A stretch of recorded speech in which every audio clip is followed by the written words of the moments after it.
What if I told you that a small-town mechanic stumbled upon an abandoned chapel hidden deep in the Colorado Rockies, and what she discovered beneath the pulpit would shake the very foundations of Christian history?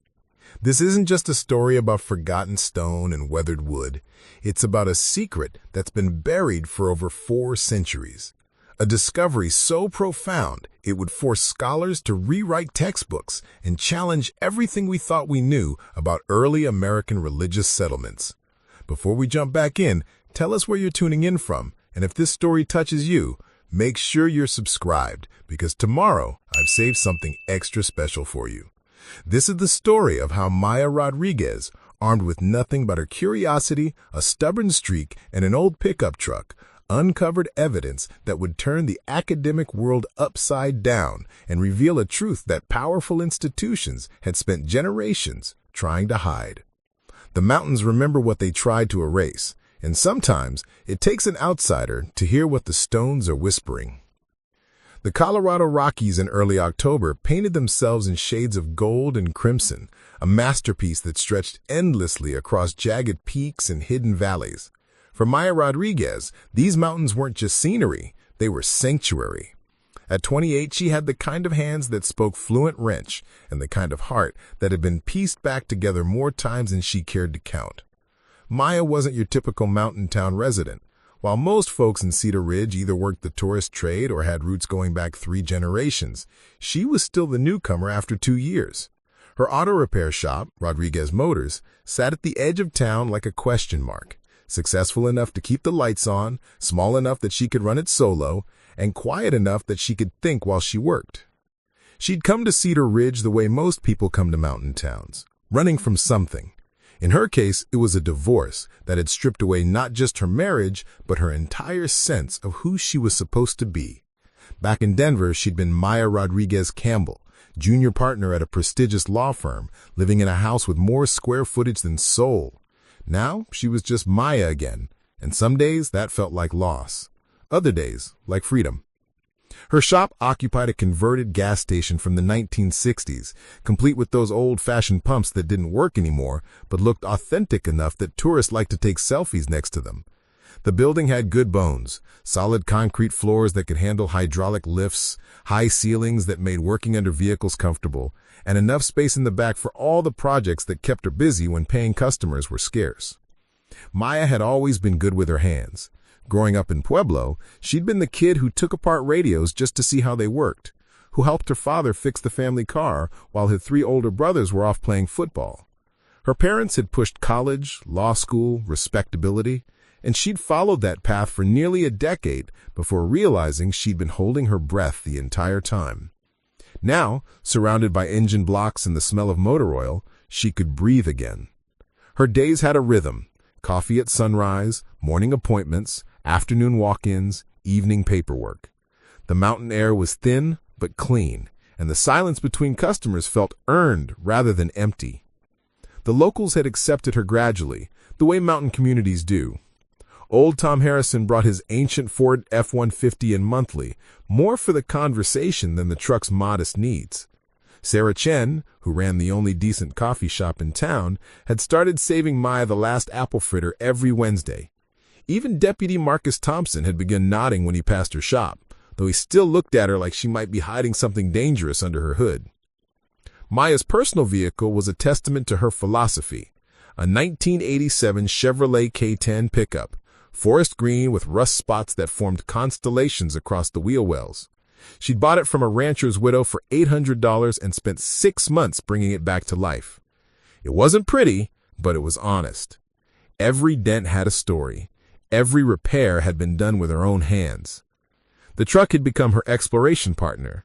Cedar Ridge sat in a valley surrounded by wilderness, and Maya had developed a Sunday tradition of driving old logging roads and fire trails, seeing what was hidden in the folds of the mountains. She told herself it was reconnaissance, learning the terrain in case she ever got a call to tow someone out of trouble. But really, it was therapy. Something about being alone with the engine's rumble and the whisper of wind through pine trees settled parts of her that courtrooms and conference calls had kept constantly agitated. She wasn't looking for anything in particular on these drives.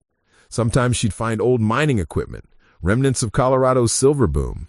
Sometimes she'd discover meadows that exploded with flowers in spring, or vantage points that made the whole valley look like a miniature train set. She'd started keeping a camera in the truck, nothing fancy, just a digital point-and-shoot, and had begun documenting these hidden corners of her adopted home. Maya's apartment above the shop was sparse but comfortable. A Murphy bed that folded into the wall, bookshelves made from boards and cinder blocks, a kitchen table that doubled as a desk.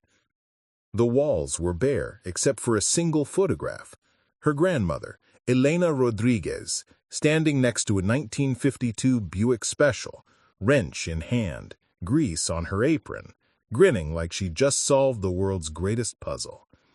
Elena had run a garage in Pueblo for 40 years, back when female mechanics were rarer than hen's teeth. She died when Maya was 15, but her voice still echoed in Maya's head whenever she encountered a particularly stubborn bolt or a mysterious engine knock. "Mija," Elena used to say, "machines don't lie. They tell you exactly what's wrong if you're willing to listen. People lie all the time, even to themselves. But a carburetor? It's honest as Sunday morning." Maya had been thinking about Elena more lately, especially during the quiet evening hours when the shop was closed and the mountain silence pressed in around her. Sometimes she wondered if she'd disappointed her grandmother by choosing law over mechanics for so many years. Other times, she wondered if Elena would be proud that Maya had finally found her way back to honest work, even if it had taken a failed marriage and a complete life overhaul to get there. The thing about mountain towns in October is that they exist in a state of suspended animation. Summer tourists have retreated to their city lives, but winter hasn't arrived to transform the landscape into a skiing playground. It's a breathing space, a moment when the mountains belong to the people who actually live there year-round. Maya had come to treasure this season when her customer appointments spread out and she had more time for exploration. Her toolkit reflected her personality, organized but not obsessive, comprehensive but not cluttered. Everything had its place, and she could find any tool by touch alone, even in the dark. She carried the same philosophy into her mountain adventures, prepared but not paranoid. Water, basic first aid, a flashlight, some energy bars, and her grandfather's old compass that still pointed north after 60 years. Maya drove these back roads the way she approached engine problems, methodically, patiently, with attention to details others might miss. She'd learned to read the landscape like a diagnostic manual, where old roads branched off into forgotten territories, where seasonal streams had carved new channels, where human activity had left subtle scars on the wilderness. She wasn't a historian or an archaeologist, but she was curious. When she found rusted mining equipment or the stone foundations of old cabins, she'd take pictures and sometimes research them later at the library. Cedar Ridge's head librarian, Mrs. Patricia Valdez, had become an unlikely ally in these investigations, pulling out old survey maps and newspaper archives whenever Maya stopped by with questions about her discoveries. These Sunday explorations had become essential to Maya's sense of belonging. In Denver, she'd felt like she was living someone else's life, playing a role that never quite fit. Here, driving mountain roads with her windows down and her radio playing classic rock, she felt like herself for the first time in years. The mountains didn't care about her law degree, or her failed marriage, or the fact that she sometimes talked to her truck when the road got particularly challenging. On this particular Sunday in mid-October, Maya had chosen a route she'd driven only once before, a narrow fire access road that wound up the eastern slope of Thunder Peak. The aspen trees were at their peak, leaves shimmering gold in the afternoon light, and the air carried that crisp promise of winter that made every breath feel like a small celebration. She had no way of knowing that this ordinary Sunday drive would lead her to an extraordinary discovery, something that would transform her from a small-town mechanic trying to rebuild her life into the center of an international controversy that would challenge centuries of accepted religious history. The truck's engine hummed contentedly as Maya navigated the mountain road, her hand steady on the wheel, her mind finally quiet. Behind her, Cedar Ridge grew smaller in the rearview mirror. Ahead, the mountains held their secrets close, waiting for someone curious enough and persistent enough to uncover what had been hidden for far too long. Preparing and narrating this story took us a lot of time, so if you were enjoying it, subscribe to our channel. It means a lot to us. Now back to the story. Maya's daily routine had settled into something she'd never experienced during her lawyer years: genuine contentment with predictability. Monday mornings began at 6 a.m. sharp, not because she had to, but because she wanted to catch the sunrise painting the peaks behind her shop in shades of rose and amber. The coffee maker gurgled to life while she reviewed the day's appointments in a leather-bound planner that had belonged to her grandmother, Elena. The planner itself was a relic. Thick pages yellowed at the edges, a cover worn smooth by decades of calloused hands. She'd found it among Elena's belongings after the funeral, filled with her grandmother's careful notations about carburetor rebuilds and transmission overhauls. She'd kept adding to it ever since, treating it as both schedule and inheritance. On the inside cover, Elena had written in fading blue ink, "Every problem has a solution. Some just take longer to find." Tuesday was parts day. Maya would drive down to Grand Junction in her pickup, hitting 3 different auto supply stores and the salvage yard owned by Clarence Murphy, a 70-year-old former rodeo rider who seemed to have every car part manufactured between 1960 and 1995 somewhere in his labyrinthine lot. Clarence had taken to calling her Denver, though she'd told him repeatedly where she'd actually grown up. He'd nod and grin and call her Denver anyway, and Maya had stopped correcting him because she'd realized it was his way of acknowledging that she was still finding her place in mountain country. The salvage yard visits had become treasure hunts. Clarence would disappear into his maze of stacked vehicles and emerge 20 minutes later with exactly the part Maya needed, usually in better condition than she'd hoped for, and always at a price that made her wonder if he was running a charity operation disguised as a business. She'd learned not to ask too many questions about his pricing structure. Generosity deserved gratitude, not scrutiny. Wednesdays were for walk-ins, and the kind of diagnostic work that had made Maya's reputation spread beyond Cedar Ridge.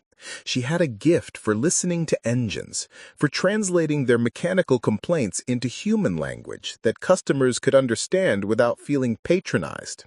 Mrs. Henderson's Subaru had a timing belt that sang opera when it was worried. Jake Sullivan's Dodge Ram had a starter that was tired but not ready to retire. These weren't just colorful descriptions. They were Maya's way of helping people form relationships with their vehicles, understanding them as partners rather than possessions. The appointment book showed the gradual acceptance she'd earned in Cedar Ridge. What had started as desperate walk-ins, people whose regular mechanics were booked solid, had evolved into loyal customers who specifically requested her services. Tom Harrison scheduled his monthly Ford visits 6 weeks in advance.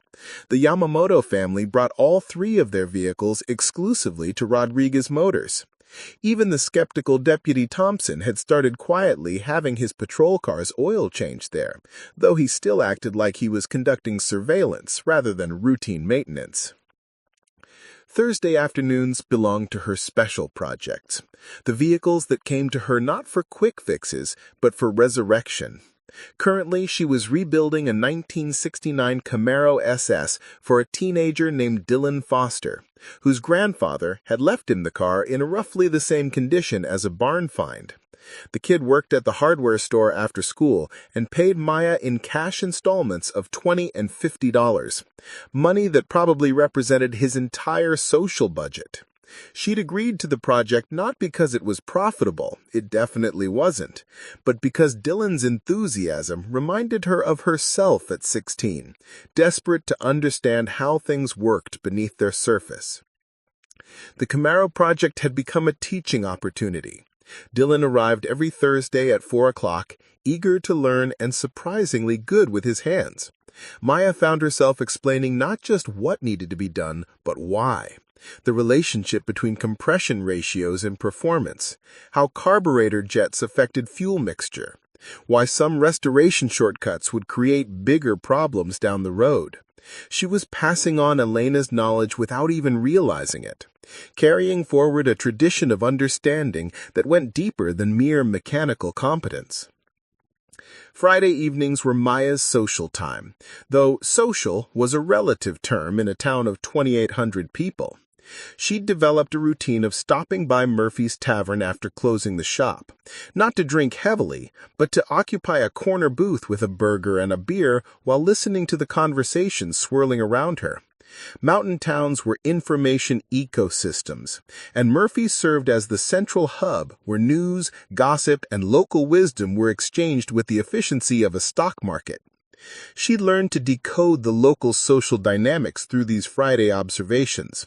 Who was having money troubles, whose marriages were solid, which teenagers were headed for trouble, which newcomers might actually stick around through their first brutal mountain winter. This intelligence proved valuable in her business. Knowing that the Hendersons were saving for their daughter's wedding helped her prioritize which repairs were urgent and which could wait a few months. The tavern conversations also served as Maya's window into Cedar Ridge's deeper history. Old-timers like Clarence Murphy and retired forest ranger Bill Kowalski would hold court at the bar, trading stories about the area's mining boom, the development of the ski industry, the environmental battles of the 1980s, and the ongoing tension between preservation and progress. Maya absorbed these stories like a mechanic studying service manuals, building her understanding of the community she'd chosen to join. Saturday mornings were reserved for paperwork, the necessary evil that kept Rodriguez Motors legally compliant and financially stable. Maya had set up a corner of her apartment as an office space, complete with a file cabinet salvaged from a defunct accounting firm and a desk built from a solid core door and 2 sawhorses. Her legal background made the business administration easier than it might have been for other mechanics, though she sometimes missed having a paralegal to handle the routine documentation. The financial picture was encouraging, but not spectacular. Maya earned enough to cover her expenses with a modest surplus that went into a savings account labeled Emergency Fund at Cedar Ridge Community Bank. She wasn't building wealth in any conventional sense, but she was building something more valuable. A life that felt authentic. Every invoice she sent, every deposit she made represented work she'd chosen, rather than work that had been chosen for her. Her social circle remained small, but genuine. Sarah Chen had become her closest friend, despite their different backgrounds. Sarah was a third-generation local whose great-grandfather had worked the silver mines, while Maya was still learning to navigate mountain culture. They'd bonded over shared experiences as women running their own businesses in a traditional community, trading advice about everything from difficult customers to seasonal cash flow challenges. Dr. Rebecca Walsh, the town's only physician, had become another unexpected ally. Rebecca had moved to Cedar Ridge 5 years earlier from Seattle, seeking the same kind of authentic life that had drawn Maya from Denver. They'd discovered a mutual appreciation for Sunday morning hikes and had begun exploring different trail systems together, Rebecca sharing her knowledge of mountain ecology while Maya pointed out the mechanical ingenuity of old mining operations they encountered. Maya's relationship with her family back in Pueblo had stabilized into a comfortable pattern of monthly phone calls and holiday visits. Her parents had initially been bewildered by her career change. From lawyer to mechanic seemed like moving backward on every metric they valued. But her obvious contentment had gradually worn down their objections, and her mother had recently begun asking technical questions about her own car, seeking Maya's advice with a pride that felt like acceptance. The Sunday exploration drives had evolved from random wandering into systematic investigation of the wilderness surrounding Cedar Ridge. Maya had begun keeping detailed notes in Elena's old planner, mapping fire roads and hiking trails, documenting interesting geological formations and historical remnants. She'd started thinking of these expeditions as research, though research to what purpose remained undefined. Her truck had become perfectly suited to these adventures through gradual modifications and repairs. She'd installed a more robust suspension system to handle rough terrain, added driving lights for early morning and late afternoon conditions, and built a custom toolbox that fit perfectly in the truck bed. The vehicle had become an extension of herself, reliable, practical, and ready for whatever challenges the mountains might present. Maya had also developed relationships with other outdoor enthusiasts in the area. Frank Rodriguez, no relation, despite the shared surname, ran a guide service for hunters and fishermen and had become her informal advisor on backcountry navigation. Jenny Patterson, a wildlife photographer, had shared information about remote locations where human presence was minimal and natural beauty was undisturbed. These connections had expanded Maya's knowledge of the vast wilderness that surrounded their small community. The seasonal rhythms of mountain life had begun to feel natural rather than foreign.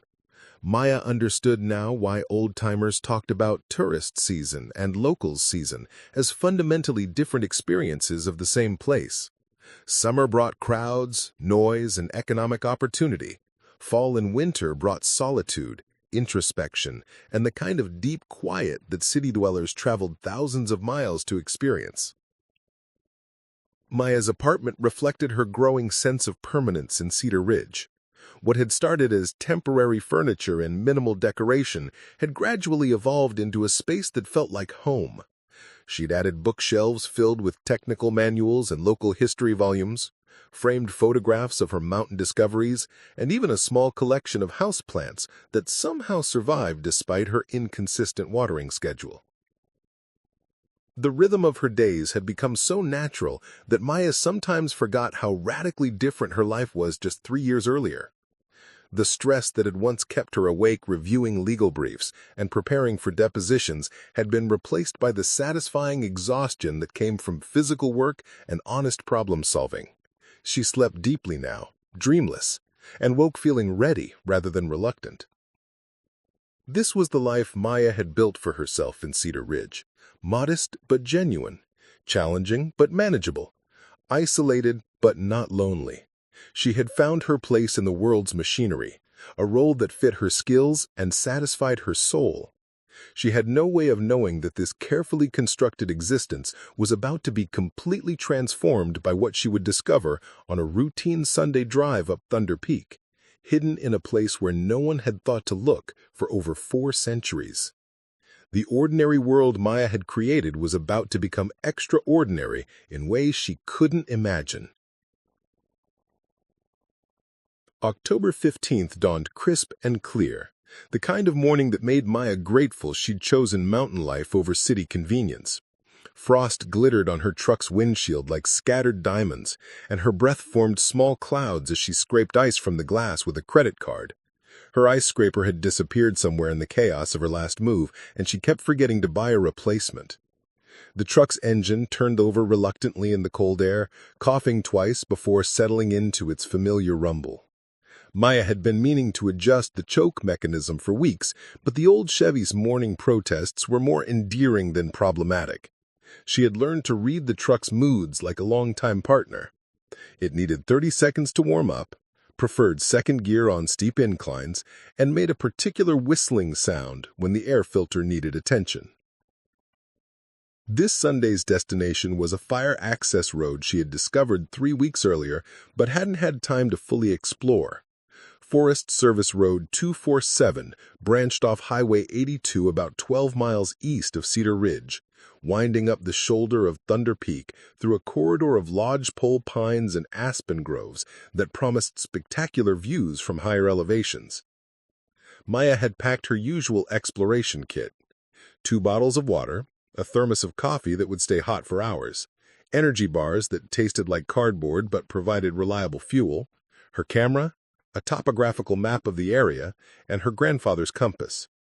She'd also thrown in a first aid kit and a basic tool set, Mountain roads had a way of testing both vehicles and drivers, and Maya preferred being prepared for mechanical problems rather than hoping for cell service that rarely existed above 8,000 feet. As the road climbed higher, the landscape shifted from meadows to dense forest. Towering pines created a cathedral ceiling above the narrow roadway, their branches filtering sunlight into patterns that danced across the truck's hood. The air grew thinner and colder with each switchback, and Maya found herself shifting to lower gears more frequently as the grade increased. At mile marker 7, she encountered her first obstacle, a massive fallen pine that had come down across the road sometime during the previous week's windstorm. The tree was too large to move by hand, but positioned in such a way that Maya could maneuver her truck around it by driving partially off the road surface onto what appeared to be solid ground. She stopped the truck and got out to assess the situation more carefully. The shoulder looked stable enough to support the vehicle's weight, but mountain terrain could be deceptive. What appeared solid might be nothing more than a thin layer of soil over loose rock or hidden erosion. Maya walked the bypass route twice, testing the ground with her boots, looking for signs of instability. Satisfied that the detour was manageable, she climbed back into the truck and carefully navigated around the fallen tree. The maneuver required precise steering and gentle acceleration to avoid spinning the tires in the soft soil, but the old Chevy handled the challenge with the steady confidence Maya had come to trust. Beyond the fallen tree, Forest Road 247 became more primitive. The graded surface gave way to two parallel tracks separated by a strip of grass and wildflowers, evidence that this section saw minimal traffic even during peak summer months. Maya downshifted to first gear and reduced her speed, allowing the truck to pick its way up the increasingly rocky path. The forest began to thin as she climbed above 9,000 feet, revealing glimpses of the vast wilderness that stretched toward the Continental Divide. Peaks she couldn't name rose in the distance like ancient sentinels, their snow-covered summits gleaming white against the deep blue October sky. Maya pulled over at a wide spot and took several photographs, trying to capture the scale and majesty of the landscape, though she knew no camera could adequately convey the experience of standing alone in such immensity. At mile marker 12, the road split. The main track continued straight ahead, climbing toward what appeared to be a communication tower on Thunder Peak's summit. A narrower path branched to the left, disappearing into a grove of ancient spruce trees that looked like they'd been standing since before the first European settlers reached Colorado. Maya consulted her topographical map, tracing the routes with her finger.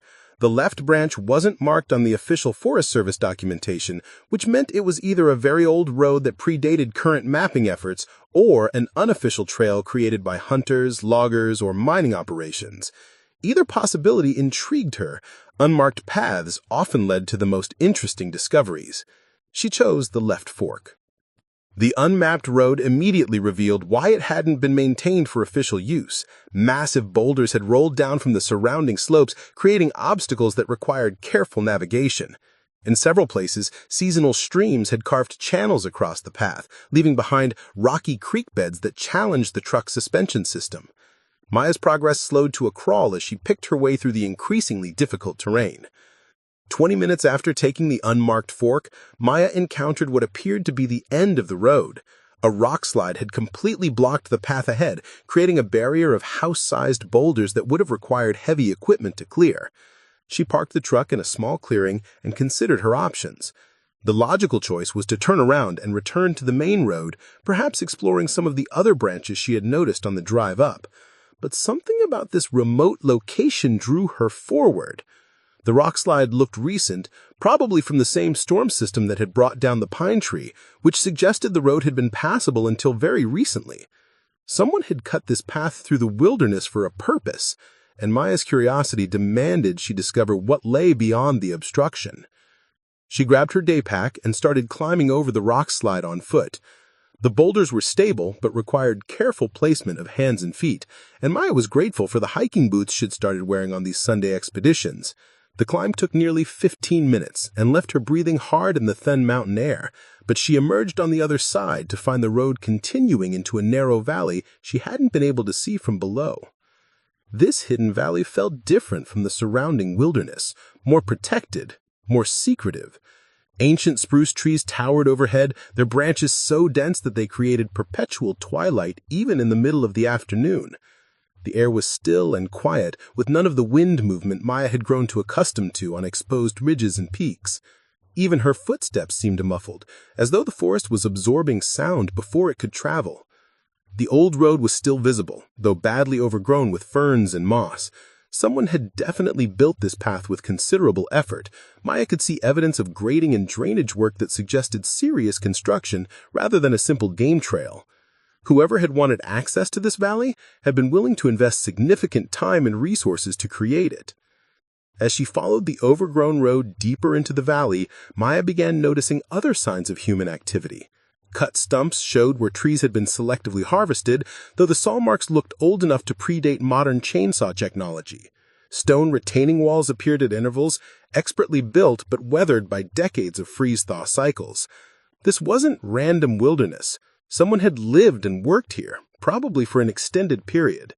The valley floor gradually opened into a small meadow surrounded by towering peaks on three sides. A stream meandered through the center, its water crystal clear and cold enough that Maya could see every pebble on the bottom. Wildflowers had gone to seed for the season, but she could imagine how spectacular this place must look in summer when the meadow exploded with color. At the far end of the meadow, barely visible through a screen of aspen trees that had lost most of their leaves, Maya saw something that made her heart skip. A structure. Man-made. Stone. Old. Very old. She approached slowly, hardly believing what she was seeing. Emerging from behind the aspens was a small building constructed of carefully fitted stone blocks, its walls rising about 20 feet before terminating in what had once been a peaked roof. Most of the wooden roof structure had collapsed inward, leaving the stone walls standing like a skeleton against the darkening sky. But this wasn't a cabin or storage building or any of the typical structures Maya had encountered in her explorations of abandoned mining sites. The proportions were wrong, the construction too deliberate, the location too intentional. As she drew closer, details became clearer that made her breath catch in her throat. This was a chapel. The eastern wall contained a tall, narrow window opening, now empty of glass, but still maintaining its Gothic arch. The southern wall showed the remains of what had been smaller windows, positioned at regular intervals in a pattern Maya recognized from her childhood visits to her grandmother's Catholic church. Most tellingly, the western wall contained a doorway that was both taller and wider than practical necessity would require, the kind of ceremonial entrance designed to inspire awe rather than simply provide access. As she drew closer, details became clearer that made her breath catch in her throat. This was a chapel. The eastern wall contained a tall, narrow window opening, now empty of glass, but still maintaining its Gothic arch. The southern wall showed the remains of what had been smaller windows, positioned at regular intervals in a pattern Maya recognized from her childhood visits to her grandmother's Catholic church. Most tellingly, the western wall contained a doorway that was both taller and wider than practical necessity would require, the kind of ceremonial entrance designed to inspire awe rather than simply provide access. Maya circled the structure twice, documenting it with her camera from every angle, before finally working up the courage to step through the doorway into the interior. Fallen timber from the collapsed roof littered the floor, but she could still make out the basic layout. A single rectangular room with a slightly raised area at the eastern end where an altar would have stood. And there, partially buried beneath decades of fallen leaves and debris, was something that made Maya's hands tremble as she reached for her camera. A stone platform carved from a single piece of granite, positioned exactly where the pulpit would have been in any traditional chapel design. But this wasn't any traditional chapel. Maya knew enough about Colorado history to recognize that this building was far older than any documented European settlement in the region. The construction techniques, the architectural style, even the way the stones had weathered, everything suggested this chapel had been standing in this hidden valley for centuries, waiting for someone curious enough and persistent enough to discover what secrets lay beneath its pulpit. As afternoon shadows grew longer and the mountain air grew colder, Maya realized she had stumbled upon something that could rewrite the history books. But she had no idea that what lay hidden beneath the carved stone platform would prove far more extraordinary than the chapel itself. The sun was setting behind Thunder Peak, and Maya knew she needed to return to her truck before darkness made the treacherous road impassable. But as she took one last photograph of the mysterious chapel, she was already planning her return with proper equipment and enough time to begin uncovering the truth that had been buried in this forgotten valley for too long. Maya barely slept that night. Every time she closed her eyes, she saw the stone chapel standing in its hidden valley like a question mark carved from granite and time. She'd managed the treacherous drive back to her truck in near darkness, guided more by instinct than visibility, her mind racing with possibilities and implications that seemed to multiply with each mile. By 5 a.m., she gave up on sleep entirely. She made coffee strong enough to wake the dead and spread her topographical maps across her kitchen table, trying to pinpoint the exact location of the valley. The official Forest Service maps showed nothing but wilderness in that area. No structures, no historical markers, no indication that humans had ever set foot in that remote corner of the Rockies. That absence felt significant. In Maya's experience, government agencies were meticulous about documenting everything, especially structures on public land. The fact that this chapel existed in complete bureaucratic invisibility suggested either an incredible oversight or a deliberate omission. Neither possibility was reassuring. She spent Monday morning going through the motions at the shop, an oil change for Mrs. Henderson's Subaru, brake pad replacement on the mailman's Jeep, but her heart wasn't in the routine mechanical work. Her thoughts kept drifting back to that raised stone platform and the architectural details that placed the chapel centuries before any documented European settlement in Colorado. During her lunch break, Maya drove to the Cedar Ridge Public Library, a converted Victorian house that served the town's modest research needs under the dedicated stewardship of head librarian Patricia Valdez. Patricia had become Maya's unofficial research partner over the past 2 years, helping her identify mining equipment and historical artifacts she'd discovered during her Sunday explorations. "You look like someone who didn't sleep much," Patricia observed as Maya approached the reference desk with a stack of regional history books. "Found something yesterday that's got me puzzled," Maya admitted. "I need to understand the early settlement patterns in this area, specifically any documentation of religious activities before the official territorial period." Patricia's eyebrows rose. She'd worked as a librarian for 37 years and had developed an instinct for when patrons were pursuing research that might lead to interesting discoveries. "How early are we talking?" "Maybe 16th century, possibly earlier." In Colorado? Patricia's expression shifted from curiosity to skepticism. "Maya, you know the Spanish explorers didn't reach this far north until the 1700s, and even then, they stayed mostly to the southern regions. The first documented European presence in this specific area wasn't until the 1840s. "That's what makes this puzzling," Maya said, settling into a chair at one of the library's research tables. "What I found yesterday suggests someone was conducting organized religious activities here centuries before that official timeline." Patricia disappeared into the library's archives and returned 20 minutes later with an armload of materials: territorial survey records, missionary reports, anthropological studies of indigenous peoples, and several academic papers on Colorado's colonial history. "Start with these," she suggested. "But Maya, if you found something that contradicts the established historical record, you need to be very careful about how you proceed. Academic careers have been destroyed over less controversial discoveries." Maya spent the afternoon buried in historical documents, taking notes in Elena's old planner and growing more confused with each page she read. The official record was consistent and clear: no European religious presence in this region before the mid-1800s. The indigenous peoples, primarily Ute tribes, had their own spiritual practices and sacred sites, but nothing resembling the stone chapel architecture she'd discovered. Yet the evidence of her own eyes was equally clear. That chapel had been built by people with sophisticated knowledge of European ecclesiastical architecture, using construction techniques that required considerable skill and resources. Someone had invested enormous effort to create a place of worship in one of the most remote and inaccessible locations imaginable. By closing time, Maya had filled 12 pages with notes, but was no closer to understanding what she'd found.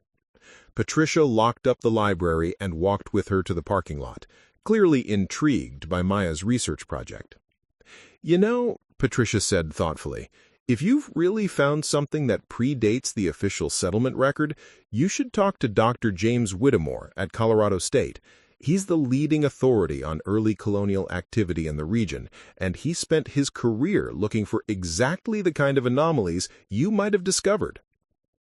That evening, Maya sat in her apartment above the shop, staring at her laptop screen. Dr. Whittemore's academic profile was impressive. Professor Emeritus of Colonial American History, author of 6 books on Spanish exploration, recipient of numerous academic honors. His email address was listed on the university's faculty directory, along with a note that he welcomed correspondence from amateur historians and artifact hunters. She started typing 3 different emails and deleted each one before finishing the first paragraph. How do you tell a distinguished academic that you found evidence that could overturn decades of accepted historical scholarship? How do you explain that you're just a mechanic with a curiosity problem who happened to stumble across something that shouldn't exist? Finally, she settled on a direct approach. "Dr. Whittemore, I'm writing to you on the recommendation of Patricia Valdez, head librarian at Cedar Ridge. I've discovered what appears to be a stone chapel in a remote area of the Colorado Rockies that predates any documented European religious activity in the region. The architectural style and construction techniques suggest the structure is several centuries old. I understand this contradicts the established historical timeline, but I have photographic documentation and can provide precise GPS coordinates. I'm hoping you might be willing to examine my findings and advise me on how to proceed responsibly. I'm not an academic or professional historian. I'm a mechanic who explores backcountry areas as a hobby, but I believe what I've found deserves serious scholarly attention. Respectfully, Maya Rodriguez." She hit send before she could second-guess herself again. Dr. Whittemore's reply arrived in her inbox 17 minutes later. "Miss Rodriguez, your message has captured my complete attention. What you're describing would indeed represent a significant historical anomaly that demands investigation. I've spent 40 years studying early colonial activity in Colorado, and any structure predating the documented timeline would be of enormous scholarly importance. Would you be available for a phone conversation tomorrow evening? I'd like to discuss your discovery in detail and examine your photographic evidence. If your findings are authentic, we may need to involve additional experts and proceed with considerable care. The implications of what you've described could be far more significant than you realize. James Whittemore." Maya read the email 3 times, her heart beating faster with each pass. The phrase, "far more significant than you realize," carried undertones that made her both excited and nervous. She was beginning to understand that her Sunday drive had set something in motion that she might not be able to control. The phone call with Dr. Whittemore the following evening lasted nearly 2 hours. Maya described the location, the architectural details, and the construction techniques she'd observed, while Whittemore asked increasingly specific questions that revealed his growing excitement. When she emailed him the photographs she had taken, his response was immediate and emphatic. "Miss Rodriguez, what you found is extraordinary. The architectural style is consistent with late medieval ecclesiastical construction, possibly Spanish colonial, but executed with techniques that suggest builders with European training. This could represent the earliest evidence of organized Christian worship in Colorado by several centuries." "But how is that possible?" Maya asked. "According to everything I've read, there were no European settlements in this area until the 1800s. That's the official record, Whittemore agreed. But historical records are often incomplete, especially regarding unauthorized or clandestine activities. Religious orders sometimes established missions far beyond the documented frontiers of colonial expansion, particularly when they believed they were serving populations that needed spiritual guidance. You mean this could have been some kind of secret mission? It's possible, or it could represent an even more significant discovery, evidence of pre-Columbian contact between European religious orders and indigenous peoples. Maya, what you found could rewrite our understanding of early American religious history. The implications hit her like cold water. Dr. Whitmore, what exactly am I supposed to do with information like that? First, we need to document everything thoroughly before word of this discovery spreads. Historical sites like this have a way of attracting treasure hunters and amateur archaeologists who can destroy evidence in their enthusiasm. Second, we need to determine whether there are additional artifacts or documentary evidence that can help us understand who built this chapel and why. You mean go back and look for more clues? I mean conduct a proper archaeological investigation. Maya, if this discovery is authentic, and your photographs suggest it is, we're looking at one of the most significant historical finds in Colorado's recorded history. This isn't something you can handle alone. After the phone call ended, Maya sat in her kitchen, surrounded by historical documents and feeling the weight of responsibility settling on her shoulders like a lead blanket. 3 days ago, she'd been a small-town mechanic whose biggest concern was whether Dylan Foster would be able to afford the parts needed to finish his Camaro restoration. Now she was apparently the guardian of a discovery that could challenge centuries of accepted historical scholarship and attract attention from academic institutions, government agencies, and probably a few organizations she'd prefer never to encounter. But even as the magnitude of the situation began to sink in, Maya felt something she hadn't experienced since leaving Denver, a sense that she was exactly where she was supposed to be, doing exactly what she was meant to do. Elena's voice echoed in her memory. Every problem has a solution. Some just take longer to find. Maya was beginning to suspect that the solution to this particular problem lay buried beneath the stone platform in that hidden chapel, waiting for someone with the right combination of curiosity, courage, and mechanical ingenuity to uncover it. She was also beginning to suspect that once she started digging, there would be no turning back. Dr. Whitmore arrived in Cedar Ridge on a Thursday morning, driving a dust-covered Toyota Land Cruiser loaded with archaeological equipment that looked serious enough to excavate King Tut's tomb. Maya had expected a typical academic, tweed jacket, wire-rimmed glasses, the kind of person who looked more comfortable in lecture halls than wilderness areas. Instead, she found herself shaking hands with a weathered man in his 60s who wore hiking boots, cargo pants, and a flannel shirt that had seen considerable field use. 40 years of digging around in remote locations, he explained when Maya commented on his practical appearance. I learned early that academic credentials don't mean much when you're trying to extract artifacts from a muddy trench in a thunderstorm. They met at Rodriguez Motors, where Whitmore examined Maya's photographs with the intensity of a detective studying crime scene evidence. He spread the images across her workbench, occasionally pulling out a magnifying glass to examine specific architectural details. His excitement was palpable but controlled, the enthusiasm of someone who had trained himself not to jump to conclusions despite compelling initial evidence. The stonework is definitely European-influenced, he murmured, pointing to the carefully fitted blocks in the chapel walls. See how the joints are cut. That's not indigenous construction technique. And this window arch, that's Gothic Revival, which places the construction sometime between the 14th and 16th centuries, assuming the builders were working from contemporary architectural knowledge. But that's impossible, I said. Columbus didn't even reach the Americas until 1492. Officially impossible, Whitmore corrected. But history is full of unofficial activities that didn't make it into the official records. Religious orders were particularly prone to unauthorized expeditions. especially when they believed they were doing God's work among populations that needed salvation.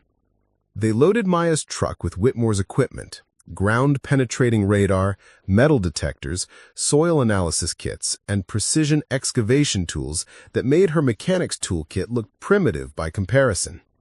The drive to the hidden valley took nearly 3 hours, including the climb over the rock slide that blocked the old road. Whitmore handled the rough terrain with surprising agility for someone approaching 70, though Maya noticed he was breathing hard when they finally reached the meadow. The chapel looked different with another person present, more mystical, more mundane. Whitmore circled the structure methodically, taking measurements and making notes in a leather field journal that reminded Maya of Elena's old planner. He photographed every detail from multiple angles, occasionally asking Maya to hold measuring tape or position reflectors to improve lighting conditions. "The construction is sophisticated," he said, after completing his external examination. "Whoever built this understood load-bearing principles, drainage, and foundation work. This wasn't some crude frontier religious structure. It was built by people with considerable engineering knowledge." Inside the chapel, Whitmore's attention focused immediately on the raised stone platform Maya had identified as a pulpit. He knelt beside it, running his hands over the carved granite surface, tracing patterns that weren't immediately obvious to Maya's untrained eye. "This is extraordinary," he whispered. "Look at this carving work. These are religious symbols, but not all of them are Christian. See the spiral pattern here? That's Celtic. And this interwoven design here, that's consistent with medieval manuscript illumination. Whoever created this was drawing from multiple religious traditions." "What does that mean?" "It suggests syncretism, the blending of different religious beliefs and practices. That was relatively common when Christian missionaries encountered indigenous populations, but finding it expressed in permanent stone architecture is remarkable." Whitmore set up his ground-penetrating radar equipment and began scanning the area around the stone platform. The device emitted soft beeping sounds as it detected variations in soil density and composition beneath the surface. After 20 minutes of methodical scanning, he paused and called Maya over to examine the readout display. "There's definitely a void space beneath the platform," he said, pointing to irregular patterns on the screen. "Something hollow, probably artificial. It could be a foundation chamber, or—" He trailed off, studying the data more carefully. "Or what?" Or a crypt. Maya, this platform might be covering a burial chamber or ceremonial vault. If there are artifacts or human remains down there, we're looking at an archaeological site of enormous historical significance. The implication sent a chill down Maya's spine. What are we supposed to do about that? Officially? Report it to the State Archaeological Commission and let them take over the investigation. Unofficially? Whitmore looked around the remote valley, then back at the mysterious chapel. This site is so far off the beaten path that it could be years before official archaeologists reach it, assuming they even believe our initial report. By then, weather and natural deterioration could destroy whatever evidence exists beneath this platform. You're suggesting we dig it up ourselves? I'm suggesting we conduct a preliminary investigation to determine whether official intervention is warranted. Think of it as exploratory research. Maya had spent enough time around legal language to recognize rationalization when she heard it, but she also understood Whitmore's frustration. The academic world moved slowly, and bureaucratic processes could stretch discoveries over decades. If there was something important beneath the stone platform, waiting for official permission might mean waiting forever. They spent the rest of the afternoon documenting the site more thoroughly. Whitmore used his metal detector to scan the chapel's interior, discovering several subsurface anomalies that suggested buried metal objects. His soil analysis revealed construction debris mixed with organic material that carbon dating could potentially use to establish the structure's age. As the sun began setting behind Thunder Peak, they packed up the equipment and prepared for the difficult hike back to Maya's truck. But as they gathered their tools, Whitmore made a discovery that changed everything. Kneeling beside the stone platform to collect his measuring equipment, he noticed something Maya had missed during her initial exploration. Hidden in the shadow cast by the platform's raised edge was a small carved symbol, almost invisible unless viewed from exactly the right angle with proper lighting. "Maya," he called softly, "come look at this." She knelt beside him and followed his pointing finger to a marking carved into the stone surface. It was roughly circular, about the size of a silver dollar, with intricate internal details that were difficult to make out in the fading light. Whitmore pulled out a small flashlight and directed its beam at the symbol. The additional illumination revealed a carved design that made both of them catch their breath. A cross, but not the simple Latin cross of mainstream Christianity. This cross was surrounded by additional symbols: a sun, a crescent moon, and what appeared to be indigenous pictographs. "That's not just syncretism," Whitmore said in a voice barely above a whisper. "That's documentation. Someone carved a record of their religious philosophy into this stone, combining Christian symbolism with indigenous spiritual elements and astronomical observations." What does it mean? It means whoever built this chapel wasn't just conducting unauthorized missionary work. They were creating something entirely new, a hybrid religious practice that incorporated elements from multiple traditions. "Maya, this could be evidence of one of the earliest attempts at religious synthesis in North America." The symbol also included something else that neither of them immediately recognized: a series of small marks arranged around the edge of the carved circle, resembling numbers or letters, but in no alphabet Maya could identify. Those look like coordinates, or maybe a date system. Without more context, it's impossible to know for certain, but they're definitely intentional markings rather than random decoration. As they hiked back to the truck in gathering darkness, Maya's mind raced with possibilities. The discovery of the carved symbol had transformed their investigation from an interesting historical curiosity to potentially groundbreaking archaeological find. But it had also raised disturbing questions about who might be interested in keeping such discoveries hidden. "Dr. Whitmore, if this chapel represents some kind of unauthorized religious activity, wouldn't there be people who might prefer it stayed buried?" "Academic rivals, you mean? Colleagues who might want to claim credit for the discovery?" "I was thinking more along the lines of religious institutions that might not want their historical narratives challenged, or government agencies that prefer official timelines to remain unquestioned."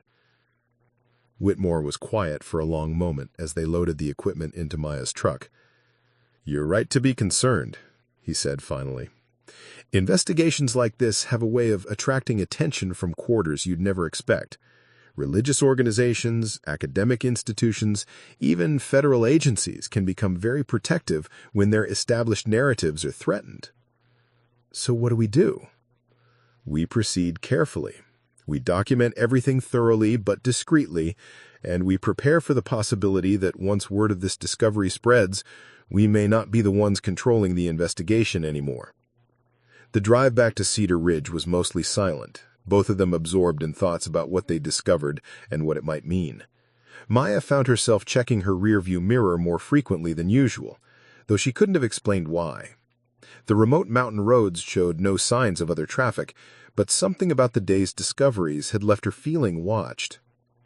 Back at her apartment, Whitmore helped her upload and catalog the day's photographs while Maya prepared coffee and sandwiches. The images looked even more extraordinary on her laptop screen, the architectural details sharper, the carved symbols more mysterious, the implications more profound. "Tomorrow we dig," Whitmore said as he prepared to drive to his motel room. "But Maya, I want you to understand what we're potentially getting into. If there's something significant beneath that platform, religious artifacts, documentary evidence, human remains, this discovery could attract international attention. Are you prepared for that level of scrutiny?" Maya thought about her quiet life in Cedar Ridge, her small repair shop, the comfortable anonymity she'd built after leaving Denver. "Probably not," she admitted. "But Dr. Whitmore, I don't think we have a choice.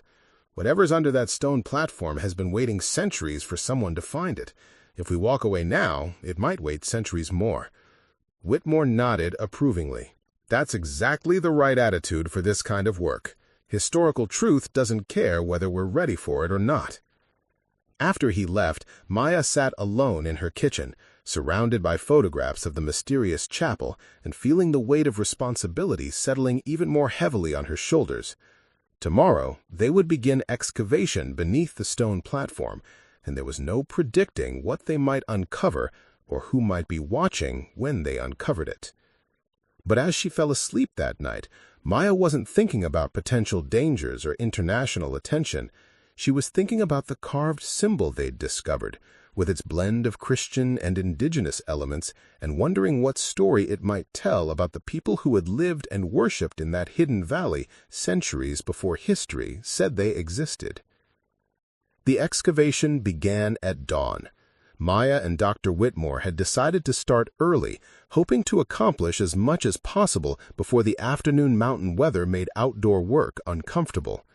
They'd brought camping equipment and planned to stay overnight near the site, maximizing their time and minimizing the dangerous trips over the rock slide barrier. Whitmore had insisted on proper archaeological technique despite their unofficial status. They began by carefully documenting the stone platform's current condition, photographing every surface from multiple angles and creating detailed measurements.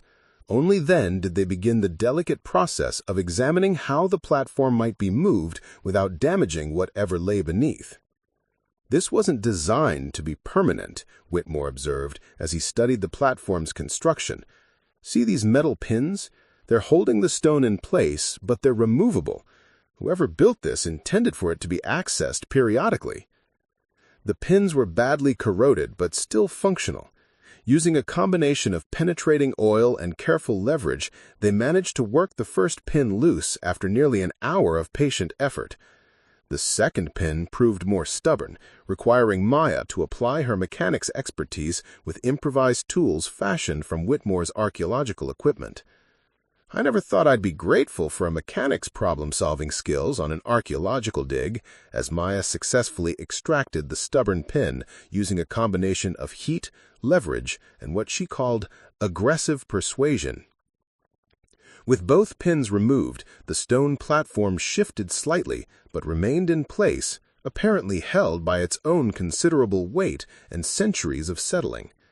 Moving it would require careful coordination and probably more people than their two-person team could provide safely. "We need to think about this strategically. If we move this stone and find something significant underneath, we're committed to a full excavation. That means more time, more equipment, and eventually more people. Are you ready for that level of involvement?" Maya looked around the remote valley, thinking about her quiet life in Cedar Ridge and the comfortable routines she'd built over the past 2 years. "Dr. Whitmore, 3 months ago, my biggest concern was whether I had enough brake pads in stock for the tourist season. Now I'm standing in a hidden valley, about to excavate what might be one of the most significant archaeological sites in Colorado. I don't think being ready is really the point anymore." They rigged a leverage system using ropes, pulleys, and a portable winch from Whitmore's equipment. The stone platform was heavier than it looked, probably close to 800 pounds, but their improvised mechanical advantage system allowed them to lift it slowly and carefully, revealing the chamber beneath. What they found took their breath away. The space below the platform was roughly 6 feet square and 3 feet deep, lined with the same carefully fitted stones as the chapel walls. But it wasn't empty. Against the chamber's eastern walls stood a wooden chest, remarkably well preserved despite centuries in the ground. Beside it lay several objects wrapped in what appeared to be oiled leather, and scattered across the chamber floor were items that glinted metallic in their flashlight beams. "Nobody move," Whitmore said quietly. "Maya, start taking photographs. We need to document everything exactly as we found it before we disturb anything." Maya shot nearly 50 photographs from every conceivable angle, while Whitmore made detailed notes about the chamber's contents and condition. The preservation was extraordinary. The high altitude, dry climate, and sealed environment created natural museum conditions that kept organic materials intact far longer than should have been possible. The wooden chest dominated the chamber. It was roughly the size of a modern briefcase, but constructed with medieval craftsmanship. Iron hinges, wooden dowel construction, and decorative carving that matched the style of the symbols they'd found on the platform above. The lid was secured with a simple latch mechanism that appeared to be unlocked. "Should we open it?" Maya asked. "Not here," Whitmore replied. "We need controlled conditions, proper tools, conservation materials. If there are documents inside, exposure to air and light could damage them irreversibly." But the wrapped objects presented a different challenge. They were small enough to examine safely, and the leather wrapping appeared to be in good enough condition to handle carefully. Whitmore donned latex gloves and picked up the smallest package, unwrapping it with surgical precision. Inside was a silver cross, roughly 4 inches tall, with the same hybrid symbolism they'd seen carved into the stone platform above. Christian imagery interwoven with indigenous designs and astronomical symbols that suggested the same syncretic religious philosophy. But this cross had an additional element that made both of them stare in amazement. Attached to its base was a small silver plate, engraved with text. The writing was in Spanish, but the script was archaic, difficult to read even for someone familiar with the language. Whitmore studied it with a magnifying glass, sounding out words slowly. "Hermanos en Cristo, indigenous souls, nueva tradición," he translated haltingly. "Brothers in Christ, indigenous souls, new tradition. Maya, this is documentation of a joint religious community. Spanish missionaries working with native peoples to create a hybrid form of worship." "When?" Whitmore studied the engraving more carefully. "There's a date here, but the script is so archaic I can't be certain. It looks like 1547, but that can't be right. That would predate any documented Spanish presence in Colorado by over 2 centuries. They unwrapped 2 more objects, a silver chalice engraved with similar hybrid symbols, and a leather-bound book whose pages were too fragile to examine without proper conservation equipment. Each artifact reinforced the same pattern, evidence of organized religious activity combining Christian and indigenous elements, apparently dating to the mid-16th century. "Dr. Whitmore," Maya said as they completed their documentation, "if these dates are accurate, we're looking at evidence that completely contradicts the accepted timeline of European colonization in North America." "More than that," he replied grimly. "We're looking at evidence of unauthorized missionary activity that certain institutions might have very strong reasons to keep hidden." They were so absorbed in their discoveries that neither of them noticed the sound of helicopter rotors in the distance until the aircraft was almost directly overhead. Maya looked up to see a black helicopter circling the valley at low altitude, obviously conducting surveillance of their excavation site. "That's not good," Whitmore said, hastily covering the exposed chamber with a tarp. "Maya, how many people knew we were coming here today?" "Nobody. I didn't tell anyone, and I assumed you did the same." "I did." The aircraft made another circle, then departed toward the east. "But someone knows we're here, and they know what we're doing." They worked quickly to secure the site, replacing the stone platform over the chamber and disguising their excavation work as much as possible. The helicopter's appearance had transformed their archaeological investigation into something that felt more like a covert operation, and Maya found herself looking over her shoulder constantly as they packed their equipment. The hike back to Maya's truck felt longer and more dangerous than usual. Every sound in the forest made them freeze. Every shadow seemed to conceal potential watchers. When they finally reached the vehicle, Maya was surprised to find a business card tucked under her windshield wiper. The card was plain white with minimal text. "Dr. Elizabeth Carson, Institute for Historical Preservation," with a phone number and nothing else. No corporate logo, No address, no indication of what the institute might actually do. "Have you ever heard of this organization?" Maya asked, handing the card to Whitmore. He studied it carefully, then shook his head. "No, and I know most of the legitimate historical preservation groups in this region. The fact that someone tracked us to this remote location and left a calling card is extremely concerning." The drive back to Cedar Ridge was tense. Maya found herself constantly checking her mirrors, looking for signs of pursuit or surveillance. Whitmore made several phone calls to colleagues at universities and museums, trying to identify the mysterious Institute for Historical Preservation, but none of his contacts recognized the organization. "It could be legitimate," he said after ending his final call. "There are dozens of small historical societies and preservation groups that operate under the radar, but the timing is suspicious." Back at Maya's shop, they transferred the artifacts they'd removed from the chamber to a secure storage area Whitmore had improvised using climate control equipment and museum-quality storage materials. The wooden chest remained unopened, waiting for proper conservation facilities, but the silver cross and chalice were safely documented and preserved. That evening, Maya's phone rang. The caller ID showed only a number with a Colorado area code she didn't recognize. "Ms. Rodriguez?" The voice was professional, female, with the kind of controlled tone Maya associated with lawyers and government officials. "This is Dr. Elizabeth Carson. I believe you found my card today." "I did. How did you know where to leave it?" "My organization monitors archaeological activities on public lands. We're very interested in your discovery near Thunder Peak. I'd like to arrange a meeting to discuss your findings and offer our assistance."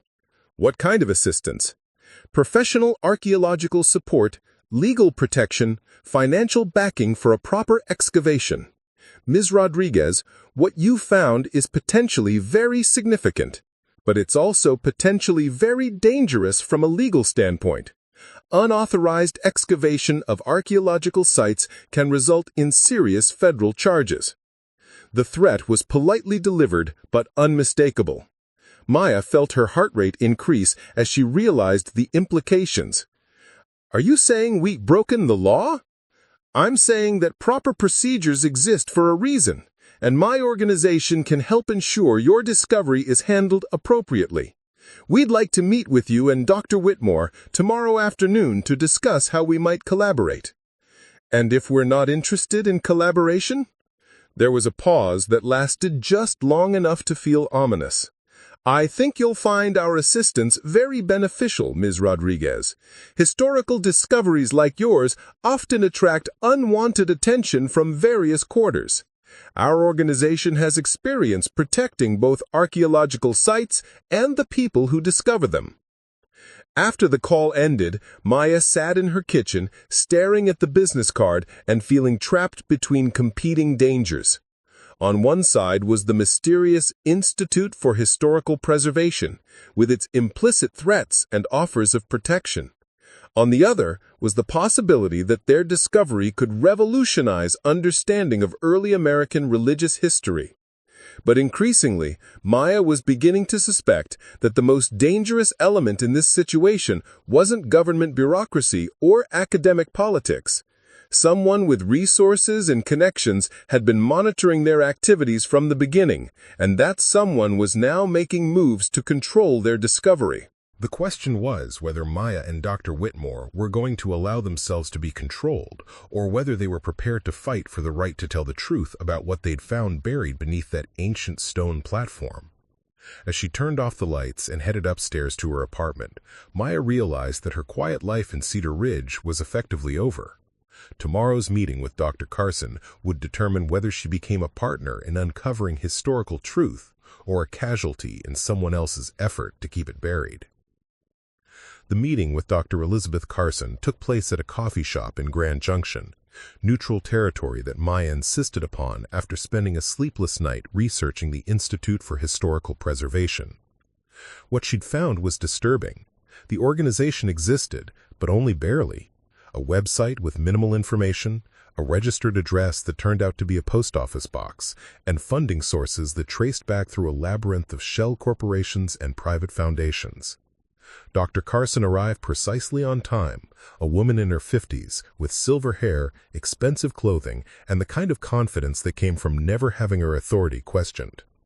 She was accompanied by two men in dark suits who positioned themselves at separate tables, creating a perimeter that felt more like security detail than academic support staff. "Ms. Rodriguez, Dr. Whitmore," Carson said, settling into her chair with practiced ease. "Thank you for agreeing to meet. I trust you've had time to consider our offer of assistance." "We've had time to research your organization," Whitmore replied, "and frankly, we have more questions than answers about who you represent and what your actual interests are." Carson smiled, but it didn't reach her eyes. "Our interests are historical preservation and proper archaeological protocols. What you've discovered in your Thunder Peak represents a significant find that requires professional handling." "Professional handling or professional suppression?" Maya asked. She'd decided during the drive to Grand Junction that directness was her best strategy. "Dr. Carson, your people tracked us to an extremely remote location without our knowledge. That suggests resources and connections that go well beyond any historical preservation society I've ever heard of. Ms. Rodriguez, you're a mechanic with no formal training in archaeology or historical research. Dr. Whitmore, while respected in his field, is approaching retirement and lacks the institutional support necessary for a discovery of this magnitude. You need our backing." "And in exchange?" Carson opened a leather portfolio and slid a document across the table. "Exclusive rights to manage the archaeological investigation, publication rights for any findings, and authority to determine what information should be made public and when."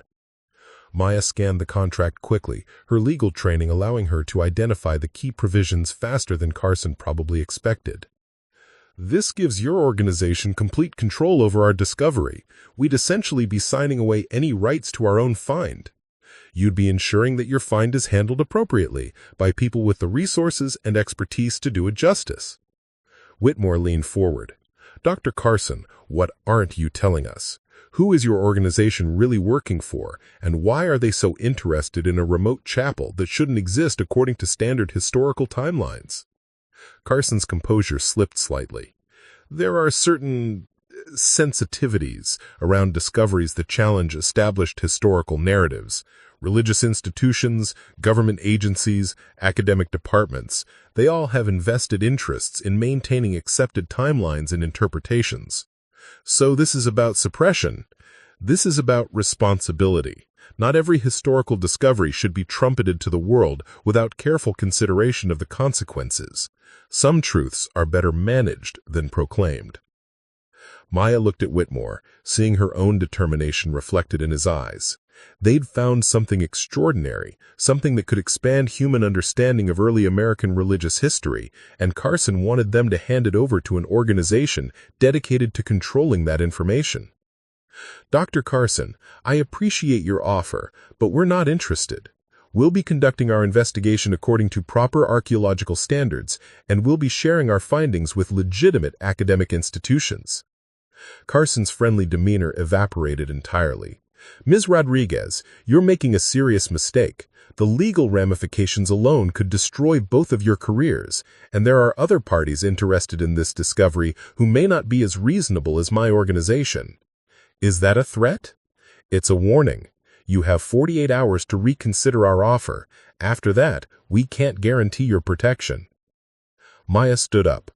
"Dr. Carson, I've spent 2 years building a life based on honest work and authentic relationships. I'm not about to compromise that by hiding something that could help people understand their own history better." The next 48 hours tested every aspect of Maya's resolve. Carson's people made their presence felt in ways both subtle and obvious. Her shop's internet service mysteriously went down. Customers began canceling appointments without explanation, and black SUVs appeared frequently on the streets of Cedar Ridge, always just visible enough to remind her that she was being watched. But Maya wasn't facing this pressure alone. Dr. Whitmore had spent decades building relationships with academic institutions and museum professionals, and he activated every connection he had ever made. Within 24 hours, they had commitments from Colorado State University, the Smithsonian Institution, and the Colorado Historical Society to provide legitimate archaeological support and legal protection. More importantly, Maya's own community began rallying around her. Sarah Chen organized a meeting at Murphy's Tavern where Maya explained the situation to a packed room of Cedar Ridge residents. The response was immediate and overwhelming. These mountain people didn't appreciate outsiders trying to intimidate one of their own. Tom Harrison, the rancher whose forge she'd been maintaining for 2 years, stood up in the middle of a presentation. "Maya, my family's been in this valley for 4 generations. If you've found something that tells the real story of who was here before us, then that story deserves to be told, not buried." Deputy Marcus Thompson, who'd been skeptical of Maya since her arrival, surprised everyone by offering official law enforcement support. "What you're describing sounds like intimidation and possibly harassment. The sheriff's department takes those complaints seriously, especially when they involve our local business owners." Even Dylan Foster, the teenager whose Camaro Maya had been restoring, contributed in his own way. His part-time job at the hardware store had given him connections throughout the valley, and he organized a network of locals willing to monitor the activities of Carson's surveillance teams. Dr. Whitmore used this community support as leverage in his negotiations with legitimate institutions. Ms. Rodriguez has discovered what may be the most significant early colonial religious site in North America, he told the archaeology department at Colorado State. But she's being pressured by unknown parties to suppress her findings. We need institutional backing to ensure this discovery gets the academic attention it deserves. The breakthrough came from an unexpected source. Mrs. Patricia Valdez, the Cedar Ridge librarian who had helped with Maya's initial research, had continued investigating the Institute for Historical Preservation and made a connection that changed everything. "Maya," she said during an urgent phone call, "I found out who's really behind Dr. Carson's organization. It's a coalition of religious institutions and private foundations that have been working for decades to suppress archaeological discoveries that challenge traditional historical narratives." "What kind of discoveries?"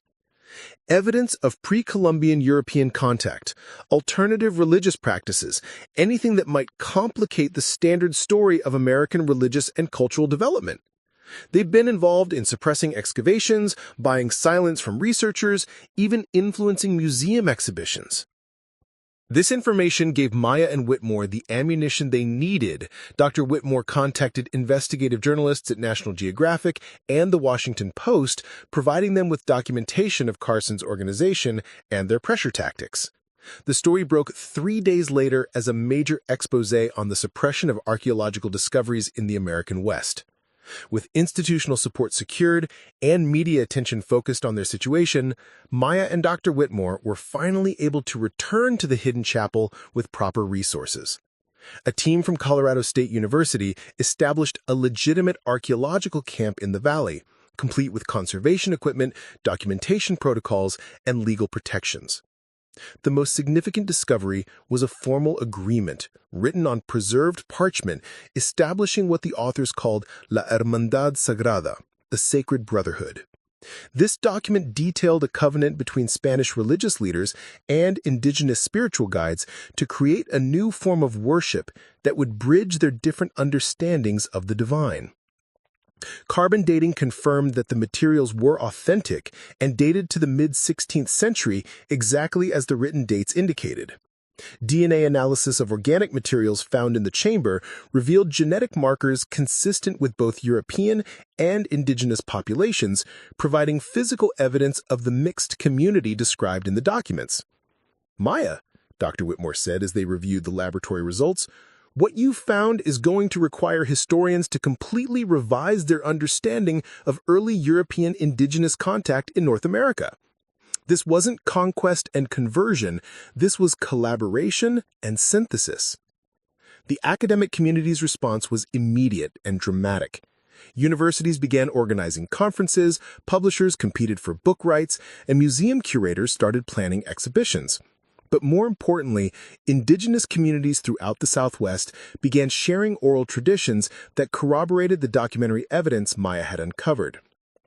6 months after her discovery, Maya stood in the hidden valley watching a team of researchers carefully excavating additional areas around the chapel.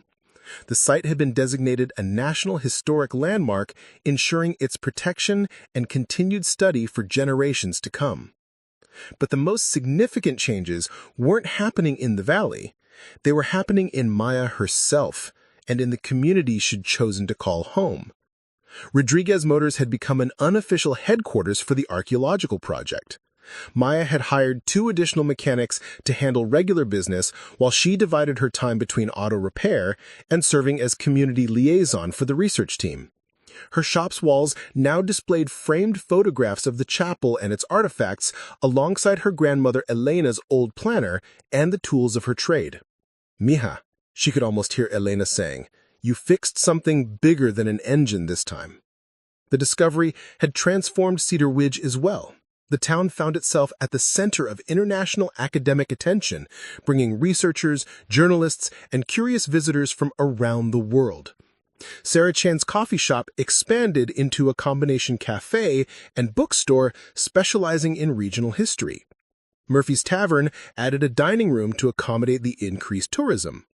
The entire local economy benefited from Maya's willingness to pursue truth over comfort. Dr. Whitmore had postponed his retirement to direct the ongoing excavation project. "Maya," he told her during one of their regular site visits, "in 40 years of archaeological work, I've never seen a discovery that so fundamentally challenges accepted historical narratives. What you found will be studied and debated for decades." But perhaps the most meaningful recognition came from an unexpected source. Leaders from several indigenous tribes whose oral traditions mentioned the sacred brotherhood traveled to Cedar Ridge to thank Maya personally for bringing their ancestors' stories back into the light. "Our grandmothers told us about the time when Spanish holy men came not to change us, but to learn from us," said Elena Sunrise, a tribal elder from New Mexico. "We always knew those stories were true, even when the history books said they were impossible. You gave voice to memories that were nearly forgotten." Maya had also discovered something about herself during the months of investigation and controversy. The woman who had once hidden from attention and avoided conflict had found the courage to stand up to powerful institutions and defend the truth. The mechanic who had rebuilt her life around quiet routine had learned that some discoveries are too important to keep quiet. On a warm evening in late spring, Maya sat on her apartment porch with a cup of coffee and Elena's old planner, now filled with her own notes about archaeological discoveries rather than engine repairs. The mountains rose around Cedar Ridge like protective walls, and for the first time since leaving Denver, Maya felt like she was exactly where she belonged. Her phone buzzed with a text message from Dylan Foster, whose Camaro restoration had finally been completed. "Maya, I got accepted to Colorado State's archaeology program. Think there might be more chapels out there waiting to be found?" Maya smiled and typed back, "Dylan, I think there are secrets buried all over these mountains. The question is whether we're brave enough to go looking for them."